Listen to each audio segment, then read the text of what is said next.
around here because we had the Monsanto, one of the companies that was later sued was a Monsanto, a chemical company. They and other companies also, because there's no filtering of the water, all the pollution of heavy metals, whatever you want to think, DDT, everything went into the ocean and basically destroyed the kelp beds. And then once the kelp beds were weakened, they had an invasion of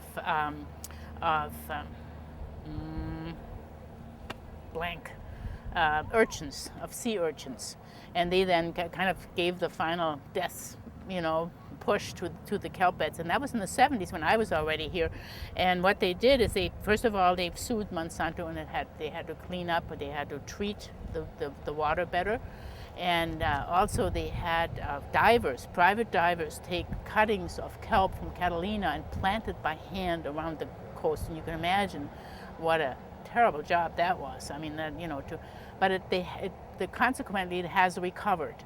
And before World War II, the kelp beds were so extensive around the peninsula, more like you might maybe see up in Carmel or, up in those areas, that it was harvested. They have machines where you can cut this off on top, and it is used primarily in cosmetics, in ice cream as an emulsifier, in paints. Wherever you need an emulsifier, it's a natural product. And it was harvested. They have old pictures where you see these funny flat-bottomed machines, like a lawnmower cutting off this kelp. And the reason they can do that, and it always keeps regrowing, because the kelp is one of the fastest growing plants on Earth.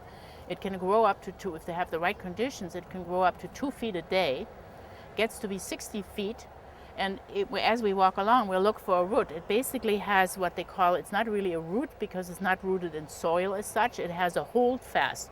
So when the plant is little, it attaches itself to a good-sized rock.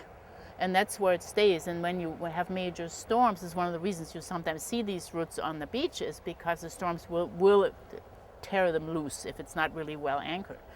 And then again, in these roots, there's a multitude of creatures, of little worms and little crabs, and you find one that just come up recently, or even has been on the beach for a while. It's just it's just crawling with little stuff in there, and it's a very neat plant, and it's like the forest on dry land. The kelp beds are the forest of the ocean, and extremely important. And it's wonderful that it has come back. What I'm holding in my hand here is called a crystallina.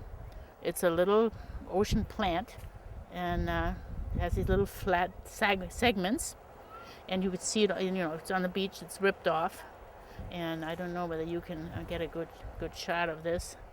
I don't know. This is something else. It breaks apart because it's brittle. It almost looks like coral, but it is a plant. Those little segments. I don't know whether you can see this. And we might find a better, as we go along, we might find a better one. And usually now we've had not too long ago, a couple months ago, we had beach cleanup. So the beach looks pretty nice. And if you do hikes on the beach, one of the worst things are fishing lines, because they don't, it's nylon, they don't really tear, and so seabirds can be found that have fishing line around their necks or in their beaks and things like that. So that's one of the major things that people try to pick up because it's so awful. I mean, a can or stuff they can't really do anything with. A seagull will eat almost anything, but it has to be a certain size. But the fishing lines are the worst. So sometimes even when I do the walks here, we see a bunch of fishing line, we try to take it along and put it up there in the cans there. And here's a leaf of one, and this is a type of kelp. This is not the one I was talking about. This is a different kind, but this is a leaf of a giant kelp. And then there's surf grass. It's like the little green stuff here is surf grass. This looks like a different one here. Yeah. There's one that's shaped like a palm tree. When it's in the water, it sort of has like a palm tree type look to it, but it's on a stem. But this is only the only part of it. Kids seem to be having a good time there. We're pretty much at the end of our tour of Bluff Cove and Palos Verdes Estates on the Palos Verdes Peninsula. We do these monthly walks every second Saturday of the month for the Palos Verdes Land Conservancy, and they're free walks, and we hope you come every month if you can.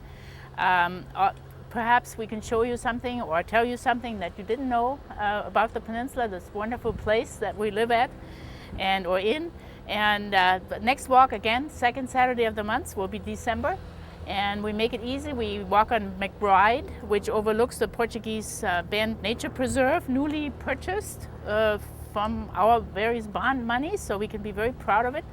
And we will talk about that. And otherwise, thank you so much for coming, for spending your time with us. We will endeavor to entertain you in the future and tell you as much as we can about history, plant life, animals, and Russ, our walk leader here, is a particular expert in this and will show you a really good time. And have a great Sunday. And thank you for coming, everybody. Thank you. We even have an egg case, so now we can go on and have fun.